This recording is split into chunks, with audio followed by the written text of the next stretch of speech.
In the last video, I showed how to combine basic Unix commands. I hope I explained it clearly, but learning something as Unix can be intimidating sometimes, and maybe I didn't use a good example. What I did is I used the ls command to list the contents of this directory, and I modified the ls command like so, using a minus uppercase F. I piped it or forwarded the output of this ls command to the input of a new Unix command called grep, which filters patterns. Then I told grep to filter the slash pattern out of ls minus f's output, like so. And so everything returned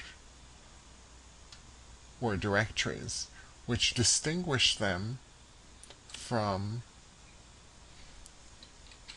the other contents of the directory, such as Microsoft Word docs and so on. Now, this example was a little complex and may not have been that clear, so let me use a simpler example of how to combine Unix commands. Let's look at the command date. Date tells us the time.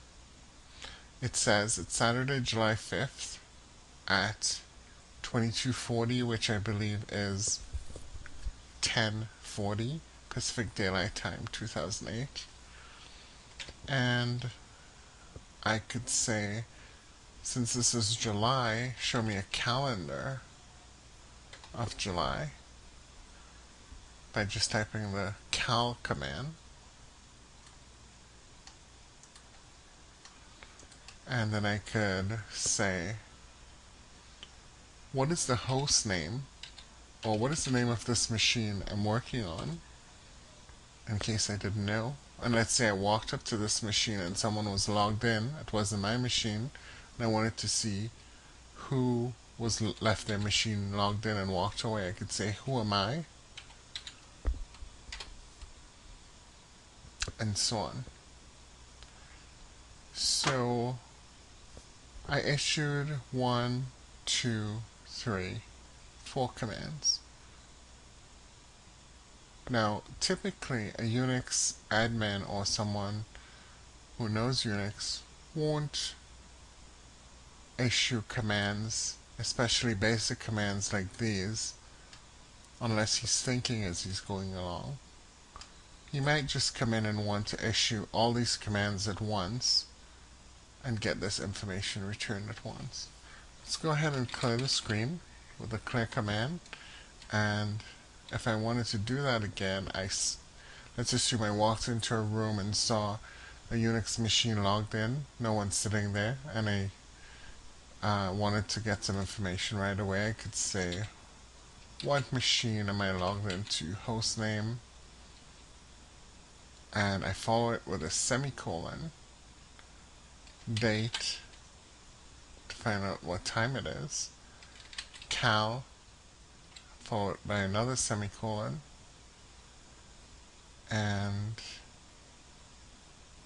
let's see what that returns. And let's just type a pwd at the end to see where this person was located the last time they were on this machine. So we see the first thing it returns is xpdate in answer to my hostname command, and then date returns this date, and cal returns this calendar entry, and pwd returns this working directory. So we see the most basic way to combine Unix commands is followed by semicolons. Follow each command by a semicolon. And that's it.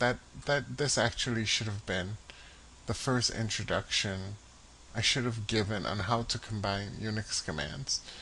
So now that you know that, and you've seen that we can also issue complex commands, like a modified ls command, followed by a pipe,